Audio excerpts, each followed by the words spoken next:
Cowboy Entrepreneur Show, created and hosted by Scott Knudsen, to explore the crossroads of horses and business. Now here's your host, Scott Knudsen. Hi, and welcome to the Cowboy Entrepreneur Show. I'm your host, Scott Knudsen. Whether you're joining us, watching the show today, or just listening to it, we appreciate you. Today, we have a very special guest. I've known this man through social media. I've admired his work, and I'm so glad he's on the show today. And I can't wait to introduce him to the Cowboy Entrepreneur audience. Brent Kollock is on the show, and Brent is a photojournalist. He's an author, and I'm just so glad you're on. So everybody, please meet Brent. Brent, welcome to the show. Thank you. It's good to be here. Nice to meet you finally, face to face. Absolutely. Absolutely. So let's talk about it. So where were you? You want to talk about where you are today and where you work from? Yeah, I'm actually on the west coast of Mexico. I'm about 40 minutes north of Puerto Vallarta in the state of Nayarit. And I've been here full time for since COVID started. I've been here full time, but prior to that, I was off and on for 3 or 4 years, helping my mother out after my father passed. I see. So cool, man. It's so cool you're down there. And so where were you born? Here in the States? Yeah, I was actually born in Houston, and I grew up mostly in the Dallas-Fort Worth area. So you're a Texas guy? Oh yes, born and raised. I love it.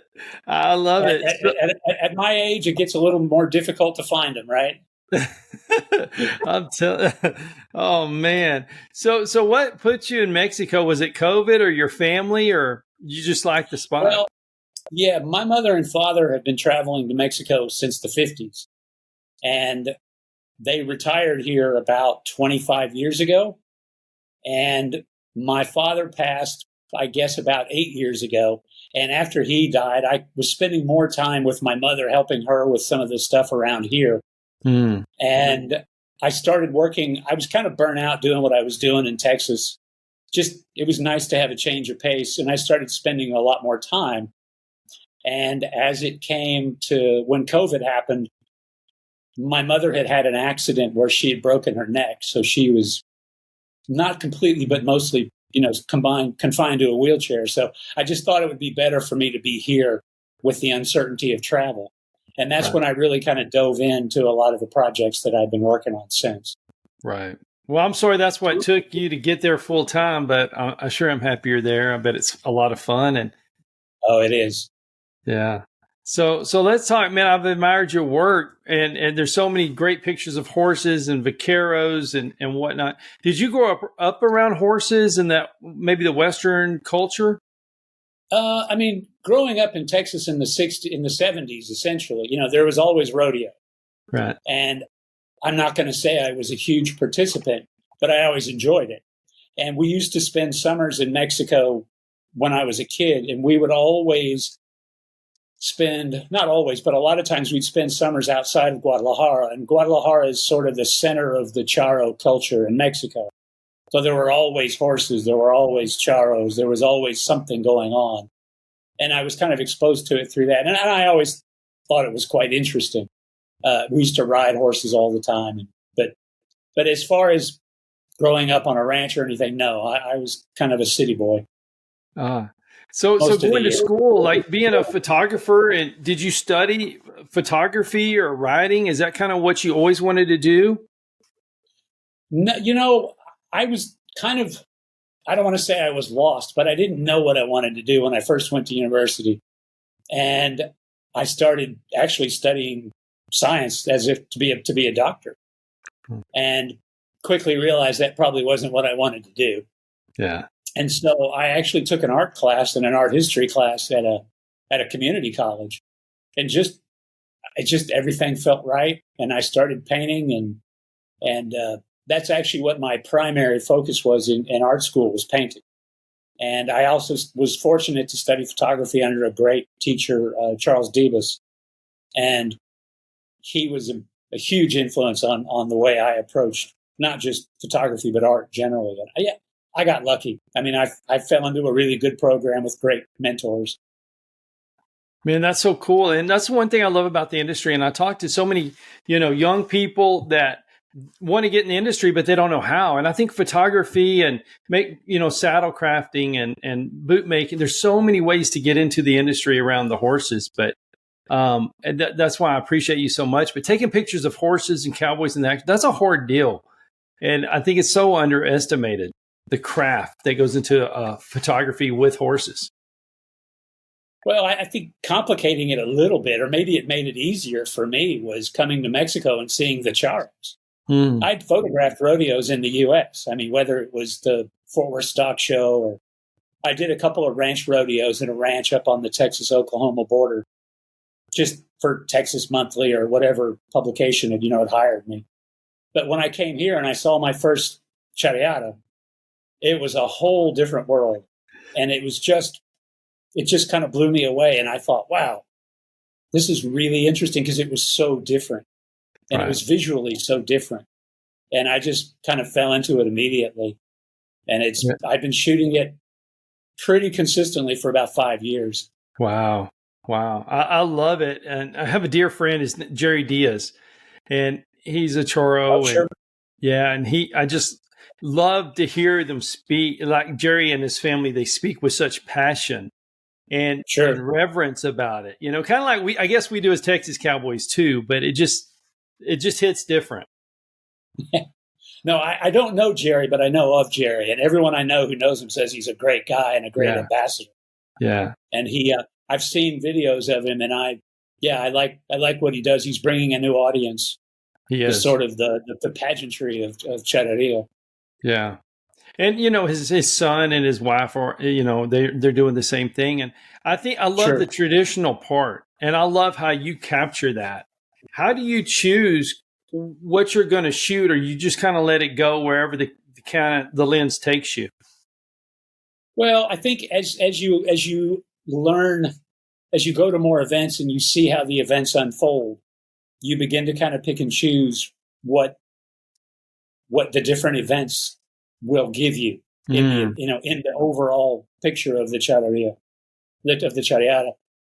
And I've always shot it in black and white just because it felt right. But it's interesting because the women have a sport within Charreria called escaramuza, and they wear these very colorful costumes, which I always shoot in color just because it sort of demands it, Right. But the charros themselves, I've always photographed black and white, and I've always felt there was a kind of timelessness to them. Like it could have been 100 years ago, or it could have been, 5 days ago. And I like that because they've tried to protect that sort of integrity of the sport, if you will, and it's not become a big, advertising world. And not that they're not associated, but they try and keep the actual performers very pure. Yeah. And it's really great. Yeah. Yeah. It's so authentic the way you shoot it. It just looks like you're there, but you don't know what time period. And it's really beautiful. So while I'm talking about it, what's your social media so people can follow you, or your website? Because I think as they're hearing this, they're going to want to look you up. Sure. I'm on Instagram, and it's at Brent Kollock, BrentKollock. And if you do a search on Facebook, I'm the only one with that name on Facebook. And then it's BrentKollock.com is my website. Yeah, it's awesome. The pictures are just so great. It's like you're there. Do you remember what it was like getting the call, or was it just something you wanted to do, is drive to your first one and just do it? Or were you invited? Well, I was kind of looking for something to do because I wasn't shooting anything here other than I was working on a couple of books of writing, but no photography. And someone had told me about an event one night called Caballo Bailar, which is horse dancing. And I thought, well, that sounds interesting, right? How can you go wrong? I don't know. So I went to it and was completely blown away by what it was. It was amazing. And I talked to a few people, and they said, oh, you really should go to a charreada, which is the rodeo. You're from Texas. So just out of luck, there was one at the same venue a couple weeks later, and I went to it and was just immediately hooked. Like, wow, where has this been my whole life, Yeah. Oh man. So what is it like, like a typical night in Mexico for you? Do you get to go to one of those, to a rodeo, to a horse dancing opportunity competition, or what's it like? Like, take the viewer into a normal night or a day. I mean, I'm lucky in a sense because I live on the border between two states that are incredibly active in terms of having, charreadas, the competitions. And in the summertime, it's kind of slow because it's the rainy season and it rains almost every day. But in the wintertime, I would say every weekend or every other weekend, there's an event within 40 miles of my house. Wow. And this could be from, if you think of the levels of competition, it would be kind of like minor league baseball. You have single A, double A, triple A. And single A would be the local amateur teams, and triple A would be the pros who are very highly paid, amazing, cowboys. And I've photographed everything from, the kids, children doing charreada all the way up to the, I've gotten to know some of the current national champion is someone I've gotten to know. The 8 times national champion is another man I've gotten to know. They're all just the most generous, welcoming, nice people you can imagine. So I've been lucky, I mean, like I said, if it's not every weekend, it's every other weekend. There's something to do. Man, that's so incredible. It's so incredible. And I think you make your luck, though. I think they know that they can accept you and the culture, and that you're going to show them in such a great way what they do. What about the horses? Do you get to spend time with them, like as far as seeing them in the stalls or along the trailer, or do you kind of leave that as a surprise? Oh, no. They pretty much tell you, and this was one of the things that blew me away about shooting in Mexico versus shooting in the U.S. was in the U.S., like, for instance, you go to the Fort Worth Stock Show, which is a great show. Mm-hmm. And they tell you, where do you want to go? What do you want to do? And you're kind of given a handler who helps you. And that's nice if you've never done it before. I mean, I remember it well, and it was always nice to have a guy who was there. Hey, where do you want to go? What do you want to do? But here, you walk in and you tell them what you're doing, and they just say, yeah, fine, do whatever you want to do. They let you go wherever you want. And I mean, literally wherever you want to go. Wow. And I have a funny story about that. Actually, I have a good friend who's a photographer from the U.S. who was here, and he's kind of a landscape, nature, bird photographer from Minnesota, but he grew up on a horse ranch in Minnesota. And he was passing through and he said, hey, I really want to go to a charreada with you. And I said, yeah, let's go. So we go to one that was, 20 minutes from my house. And we're watching the sort of pageantry as they come into the arena. And then they finished what they were doing. And I said, do you want to go get down on the floor to get closer? And he goes, you mean like inside? I said, yeah, absolutely. He goes, they'll let you do that? I said, yeah, as long as you don't get in the way, they don't care. And he was 2 feet away from the Cowboys, and he just looks at me like, I cannot believe we get to do this. It's so cool. And yeah, it was great. It was great fun. But as far as the horses, I mean, the thing that we have to remember about charros is a charro is first and foremost a horseman. That's their pride, is being a horseman. So the horses are treated like royalty, and they've got all, I'm not so familiar. I know they've got American quarter horses. I think they have another one called an Aztec. Uh-huh. And then occasionally you'll see some bigger ones, which I guess has got some Frisian in them. Yeah, that's right. And they're all, sometimes you'll see them decked out with all the silver conchos and all the handmade saddles. And it's amazing. And these horses are amazingly well trained. It's an art form for sure. They take so much time and polish on it. It's just, even the saddles, down to the tooling in the saddles, is just so I love important. It. Yeah. I always feel a little strange when I'm doing close up because I don't shoot long lenses. I just don't particularly like the way it makes the picture look. I'll get really close to a charro and to shoot his pants, basically the chaparreros, and his boots and his spurs and the saddle. And I mean, I'm like right on top of him, and he kind of looks at me like, what are you doing, man? But yeah, they've never given me anything but welcoming handshakes and, hey, you want a beer? You want any tequila? You want anything to eat? And it's It's amazing. It's an amazing thing to go and experience. And I've enjoyed every single minute of it. It's been fantastic. Wow. Just part of the family. Part of the family. For sure. Well, for sure. Yeah. I love that. Yeah. And when we come back, we're going to take a quick break. When we come back with Brent, we'll talk a little bit about the terms, the terminology, comparing American cowboy and what's it called over in Mexico, and maybe some of the pageantry and maybe some of the people that he follows. So we'll be right back on the Cowboy Entrepreneur Show.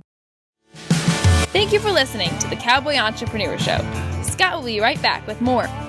For more information on Scott Knudsen, the Cowboy Entrepreneur, visit us online at cowboyentrepreneur.com.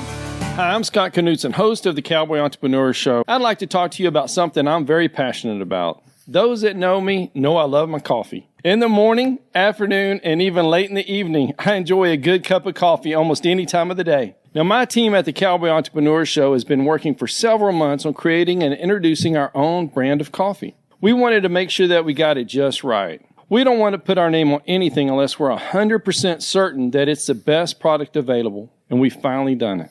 We have created a wonderful line of coffees. You can order these coffees today by going online to javacowboy.com. That's javacowboy.com. Now, each of our coffees carries our brand, the very same brand that we put on our horses, our trailers, and our chaps. So you know that this is a quality product. And we only use 100% Arabica beans, the very best beans available. Just go to javacowboy.com to order your coffee today.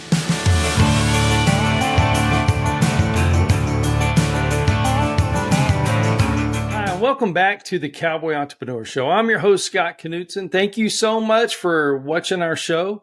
And we have a special guest, Brent Kollock is on, and Brent is talking about living in Mexico and filming vaqueros and charros, and it's just such a cool conversation. But his photography work is so great. You'll see it throughout the show, and please go to his social media and follow him. And so, Brent, let's compare an American cowboy to a vaquero, and a cowgirl. What's it called over there? Well, I think that the cowboy and the vaquero are very, very close. The vaquero tends to be more of a northern Mexican phenomenon. Okay. And if you go to a vaquero rodeo, it's going to be almost what you would get in Texas. What's different is when you go to what's called a charreria. And the charreria is the art form of the charro. And those are the ones who wear the big sombreros.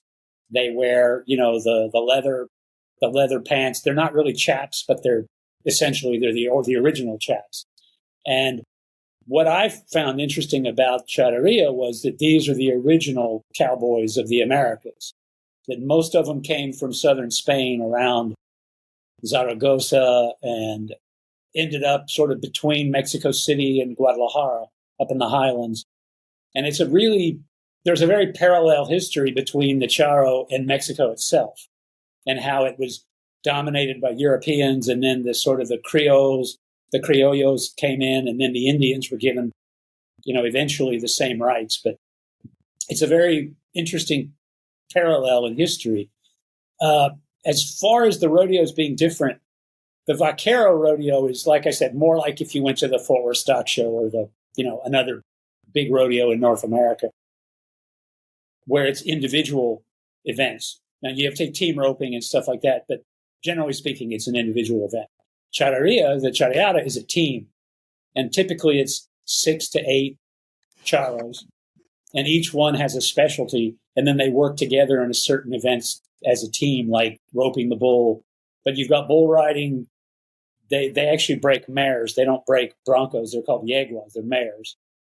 And then you've got manganas, which is the trick roping, and then roping the horse to bring him down. Then you have paso de muerte, which is the crazy one, where they release a mare out of one of the chutes, pressed up against the wall by a charro on a horse with no saddle, but a bridle and reins, and then he has to go at full gallop from one horse to the wild mare, which has no bridle, no reins, no saddle, and then he has to ride it all the way around the arena one time to get full points. And it's full speed, and his teammates are there, spurring on the other horse, and it gets pretty crazy. I've seen parts and pieces of that. Really is that a team just sport. looks And So wow. you'll see that at the end of the day, it'll be like, Rancho Laguna beat the Charros of, Guadalajara.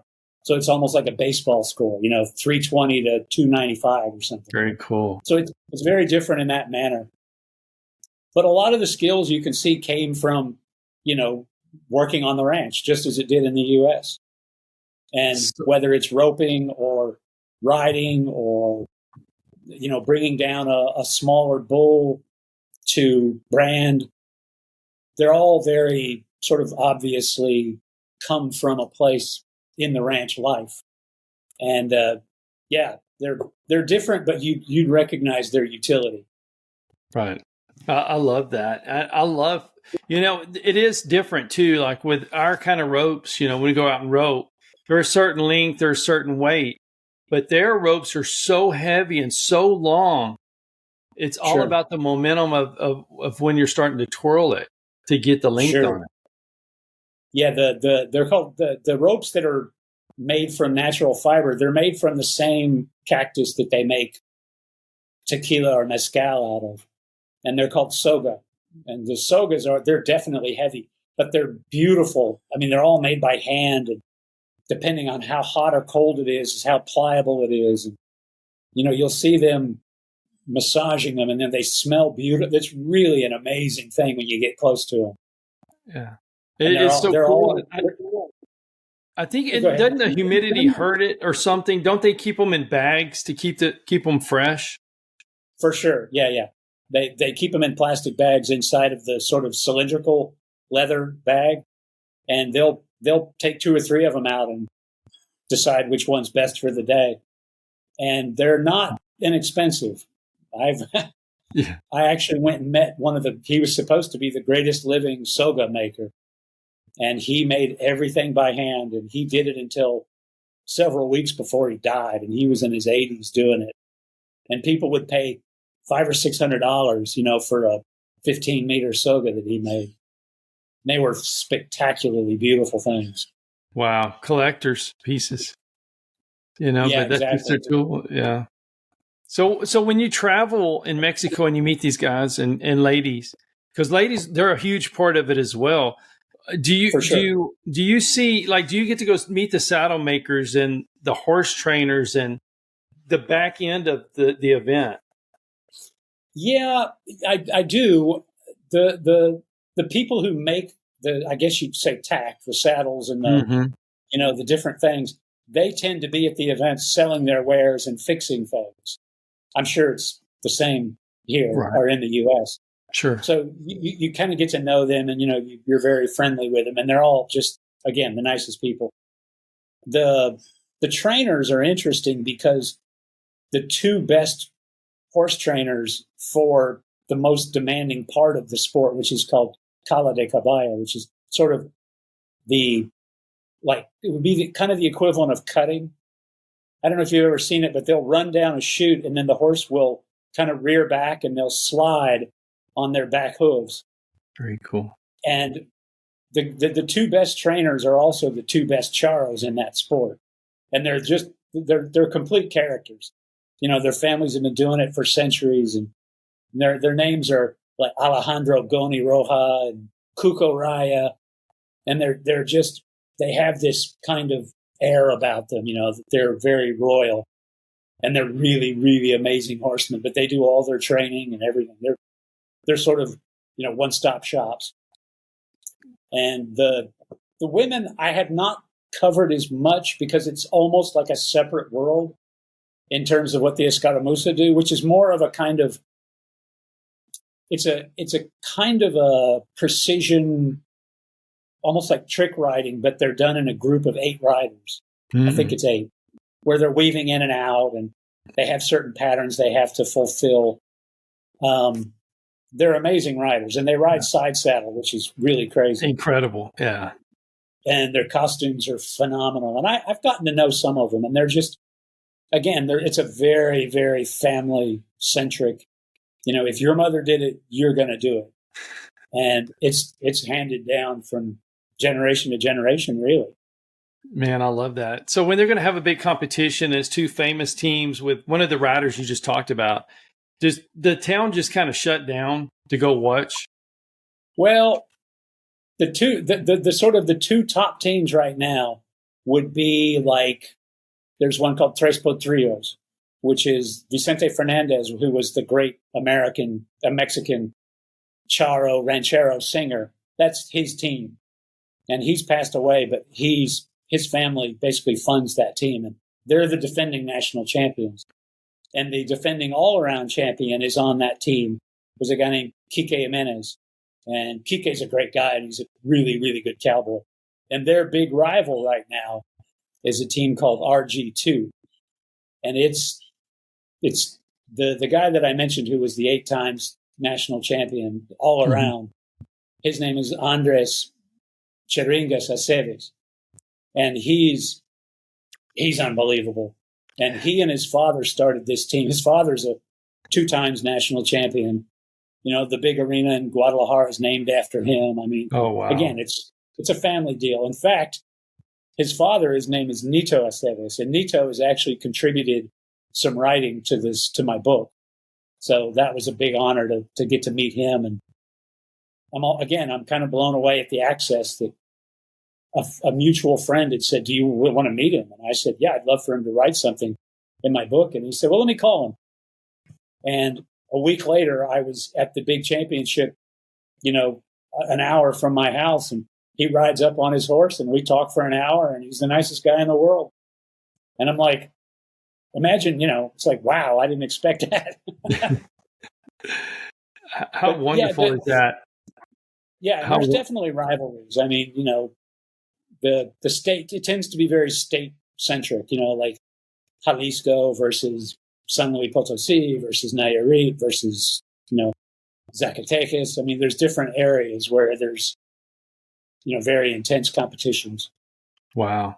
Do you see some of the champions? Do you see them talk about their generations past, like why they got into the sport? Oh, for sure. Absolutely. One of the aspects of my new book is I asked, it would be very hard for me to contextualize the importance of the sport in Mexico. I mean, it's not only, it is the national sport of Mexico, which a lot of people don't know. Didn't know. But it was also designated by UNESCO as a part of Mexico's national patrimony. So it's protected. And if you talk to a Mexican, they can't imagine Mexico without Charreria. So I thought, God, there's no way I could really contextualize this in the proper way. So I was talking with a friend of mine who's a bull rider in Charreria, and he just was going on about how much it means to him and how important it is. And I said, Mike, do you want to write something in my book about this? And he's like, oh, I'd love to. So I started asking a lot of the different charros I know, and everybody from, like I said, Nito Aceves, to a couple of sort of top-tiered professionals, down to the local amateur guys, a few women, a few escaramuzas. And one of the great stories is there's a woman who started following my work 2 or 3 years ago, and she sent me a very nice message. And she said, if you ever need any help with Charreria, let me know. My family's very involved. I'd never met this person, and she just opened the door. And I was, oh, well, thank you very much. That's very nice. And so when I started thinking of people for the book, I thought, well, maybe she could help me. So I sent her a message, and she said, oh, I'd be happy to write something for you. Well, I asked a friend of mine who's involved in Charreria if he knew her. And her name is Ana Becerril. He goes, she's a Becerril? And I said, yeah. And she's like, they have land grants from the King of Spain. That's how long they've been in Mexico. And they've been in Charreria from the very first day they got here. Wow. They were ranchers. And they're still here. And they're still involved. And they're the nicest people in the world. Cool. I love history. And I think that is just so cool. Well, I think it's neat what you just said, though, is how they're letting you in their world, but you're doing the same. You're letting them be in a book and letting them in your world. Yeah, I think so. And I mean, I think they see the kind of mutual benefit, I hope, Mm-hmm. I mean, certainly I'm getting a lot from it, but I think that they recognize that the way a sport flourishes, as I'm sure you well know, is just you grow the audience. Right. And for them, with me being an American, but living here and having maybe a slightly different understanding of it, they were all for it. They're all like, oh, absolutely. Whatever you need, you tell me. And sometimes you kind of take that as lip service, but then you actually ask them, can you do this for me? And they're like, for sure. What do you want? And you're like, oh, wow, okay, great. That's awesome. It's nice. Yeah. Wow. So cool. So what is your favorite, or have you found it yet, when you're covering an event? Do you like up high where you're shooting down, or do you like being right in the arena as close as you can for the action? Oh, I'm a close. I like to get close. Yeah. Yeah. Just, I don't know if I think it's a combination of a lot of things, but I like to have the ability to show the face, because I think whenever you see sports figures, whether they're football players they kind of lose a certain humanity. But when you can see their face and you see these young, and a lot of these are really young guys, and you see how amazing they are at what they do. They're, I love being close to them. And like I said, I don't shoot a lot of long lenses. Right. I don't think I own anything over 100 millimeters. It's just not my thing. And I've been close enough that, I've had ropes break and come back and hit me. I've had, bull slobber thrown on me, and hey, just part of the deal, Yeah. That's pretty cool. Do you feel the adrenaline rush of being so close, or do you have your own adrenaline rush? Oh, for sure. Oh, yeah. I feel it. I feel it in them. And then I also, there's an event called Colliadero, where basically a charro kind of corrals a bull coming out of a chute up against a wall. And then he has to reach down. He's on a horse. He has to reach down and touch the bull's back. Then he has to grab the bull's tail. And the whole time the bull's running forward while his horse is keeping him pinned against the wall. And then they both take off. And when he grabs the tail, he wraps his leg around it. And then the horse accelerates and he spins the bull down. And they would obviously do that so someone can come in and tie him off and brand him or whatever they were doing to him. But sometimes those bulls will get away. And you're down there 5 feet away from the action, and this big old bull starts running at you. Yeah, it gets your blood going for sure. Oh, it's a whole new appreciation. Fortunately, never with a bad incident, but I've seen a few people get knocked over. Yeah, incredible. Well, I can't believe time's going so fast. We're going to take a quick break, and then we'll come back. And I just want to hear a few more stories, and I definitely want to go over your social media again so people can follow you, and definitely want to talk about your other books and how they can get those books. So we'll be right back on the Cowboy Entrepreneur Show. Thank you for listening to the Cowboy Entrepreneur Show. Scott will be right back with more. For more information on Scott Knudsen, the Cowboy Entrepreneur, visit us online at cowboyentrepreneur.com. Hi, I'm Scott Knudsen, host of the Cowboy Entrepreneur Show. I'd like to talk to you about something I'm very passionate about. Those that know me know I love my coffee. In the morning, afternoon, and even late in the evening, I enjoy a good cup of coffee almost any time of the day. Now, my team at the Cowboy Entrepreneur Show has been working for several months on creating and introducing our own brand of coffee. We wanted to make sure that we got it just right. We don't want to put our name on anything unless we're 100% certain that it's the best product available, and we've finally done it. We have created a wonderful line of coffees. You can order these coffees today by going online to javacowboy.com. That's javacowboy.com. Now, each of our coffees carries our brand, the very same brand that we put on our horses, our trailers, and our chaps. So you know that this is a quality product. And we only use 100% Arabica beans, the very best beans available. Just go to javacowboy.com to order your coffee today.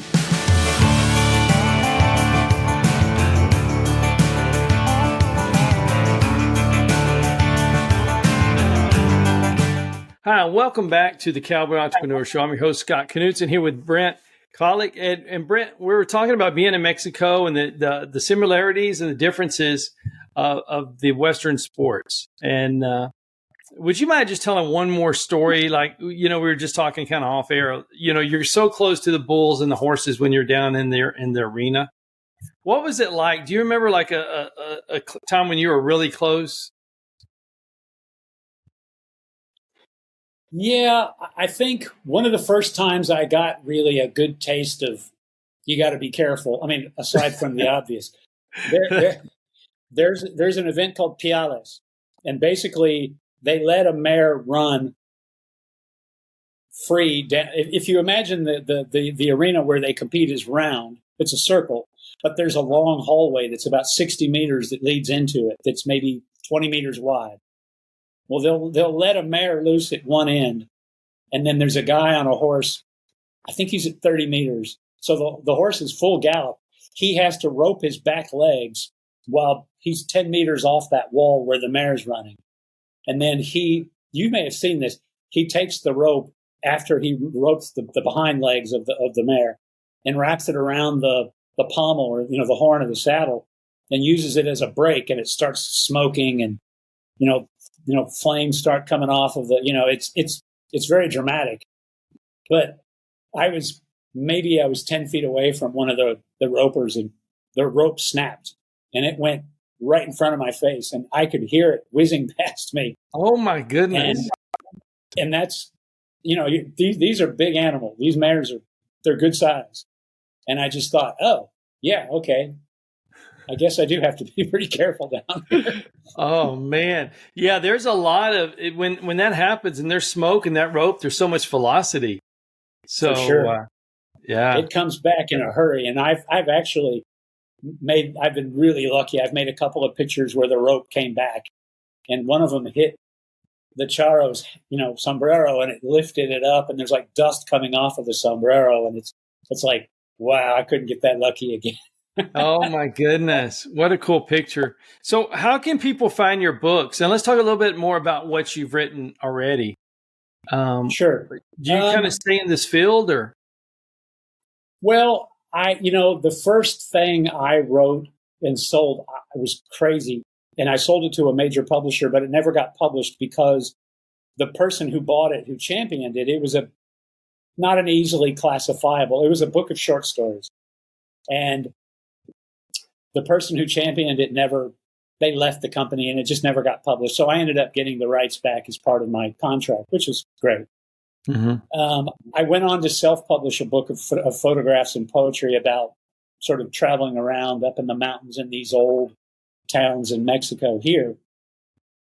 And it was when I first started spending a lot of time here, and I had left behind a few things in the U.S., including a relationship. And it was sort of pondering whether that was the right thing to do or not. That one you can buy out. I think you can still get it on Amazon, I believe. And I'm sure you can. When I got here and I kind of came here and I had this notion of, I really want to publish my photography. I don't want to work for anybody. I want to do my own thing. My father was always an entrepreneur. I've always respected that mindset.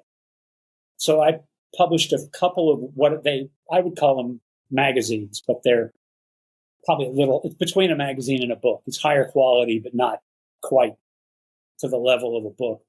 And the first one I did had a big story about Charreria. And it was really well received. And I think there's still some left. Again, this is stuff you can find on the website.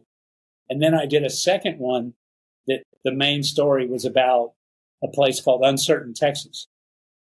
I'm sure you've heard of Uncertain, Texas, right? Yes. Out on Caddo Lake. So I did a whole photo essay about Uncertain, Texas. And those I still sell those on my website. And I'm working on a large book of poetry and photographs. Awesome. Which was excerpted in an online literary journal. And I've had some interest, but poetry is a very difficult sell, especially when you mix it with another media. So what happens to it, I don't know, but telling stories is kind of what I've always loved to do, whether it was with a picture or words or whatever. So I've been kind of lucky that I've had the freedom to pursue a lot of that being here. And it's been great. And then my new book, which is, I guess, how we kind of came to know each other, Sure. is about Charreria. It's called Charreria, Mexico's National Treasure. And it's probably between 80 and 100 pictures and some writing from some of the different charros and escaramuzas. And hopefully it all kind of creates an exciting, and I think it's certainly a visually exciting picture with maybe a little more understanding about what it actually is. Yeah, the pictures are just incredible. I mean, I just love looking at them for sure. And so what would you like words of advice for somebody that is wanting to make a living or at least do their passion project, work it with photography and stories and maybe from their angle? What kind of advice could you give somebody? Well, I think we're fortunate that we live in a time now where printing has become very easy to do, whether it's 100 copies or 10,000 copies, and learning the skills to lay out a book, at least technically, artistically, that's a very subjective side, but learning to use the programs is fairly easy to do. Digital printing has become incredibly affordable. And I would say I've been asked this a few times. I say, find projects that interest you and then figure out why they interest you, and then find something that interests you that you want to do and kind of meet the same criteria. And, they say there's no growth without copying. I mean, you have to have some basis of, I'm not encouraging it, but I'm saying it's inevitable that you'll find, you like a certain photographer or you like a certain painter or whatever, you're going to emulate them to a point, but at a certain point you do become your own thing.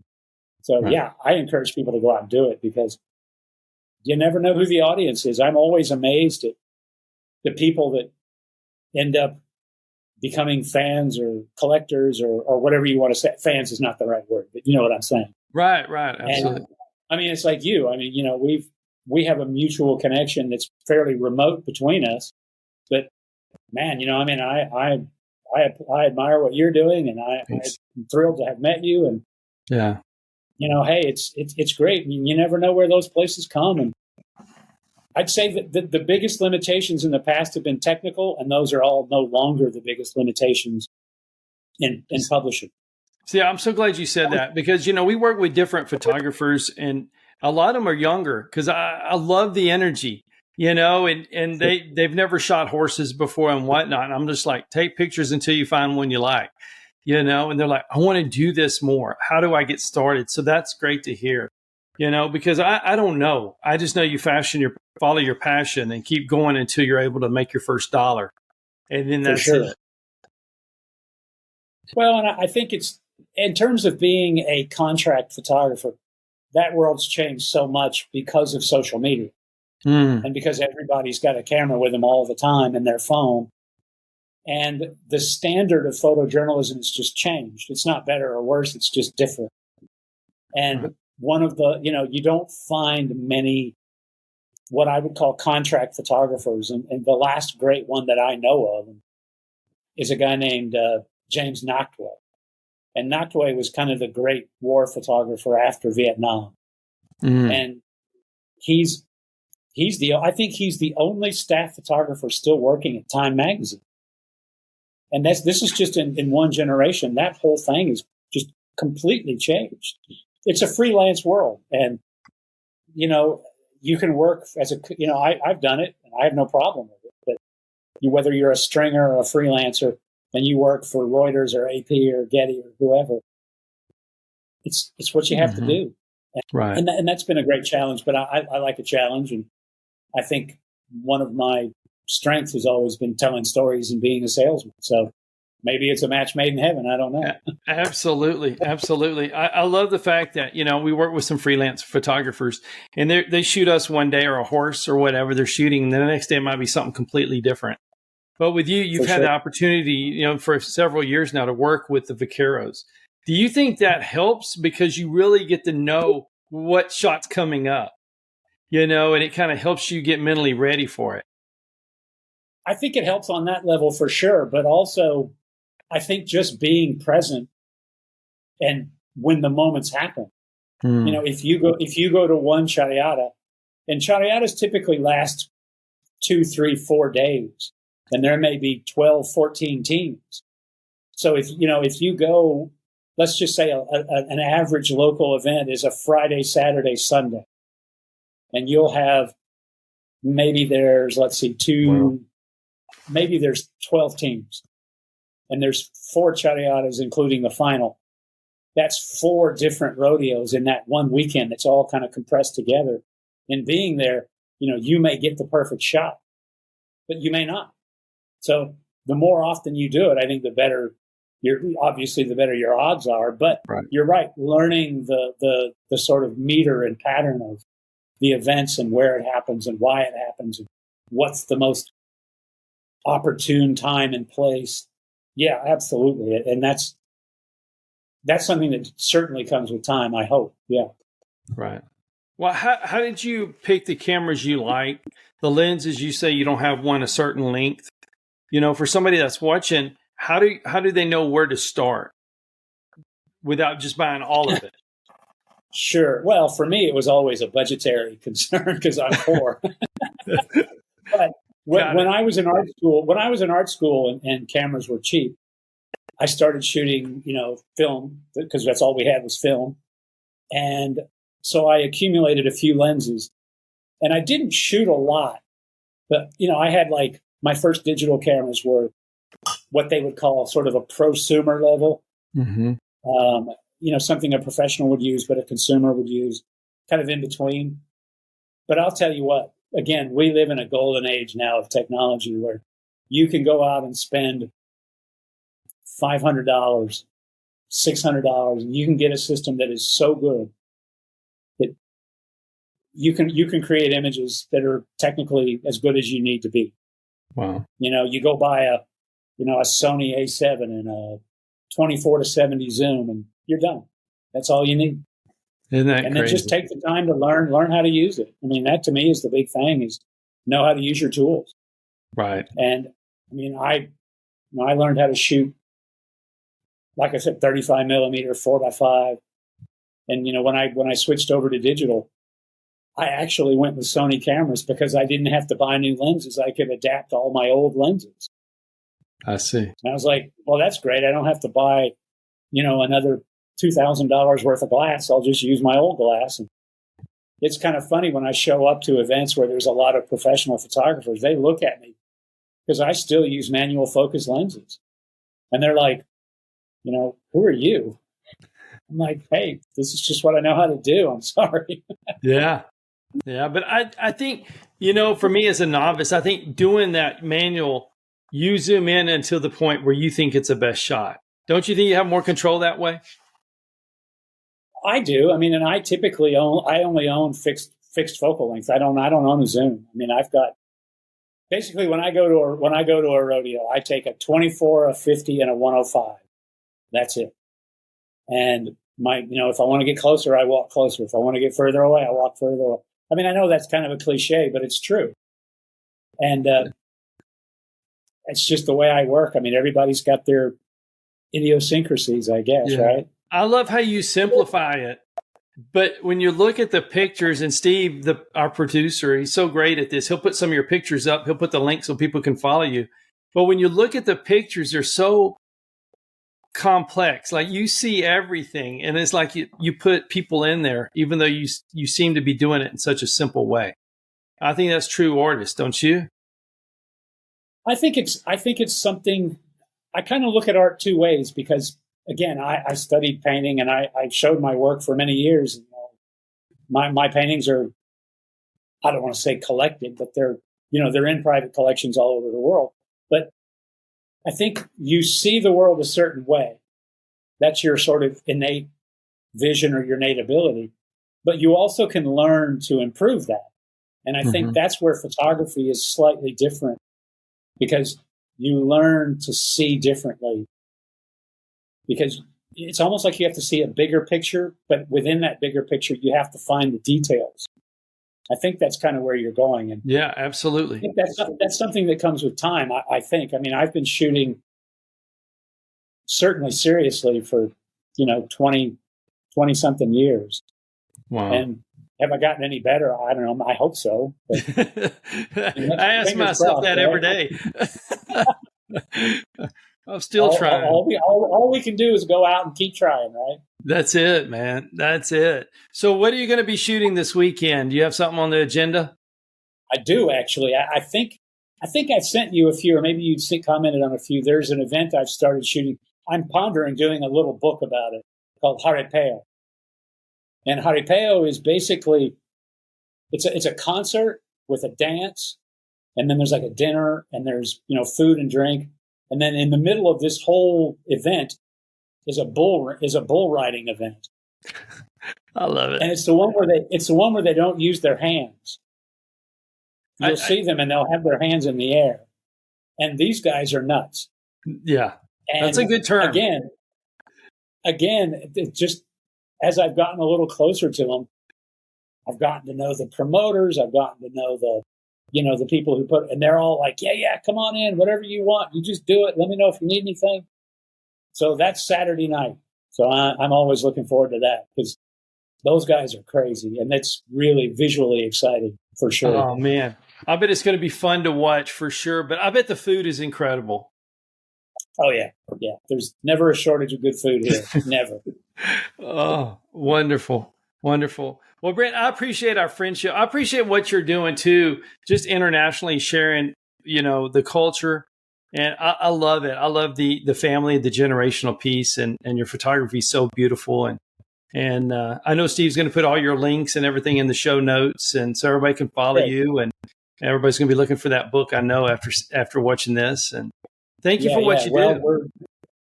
Hey, I count my blessings every day.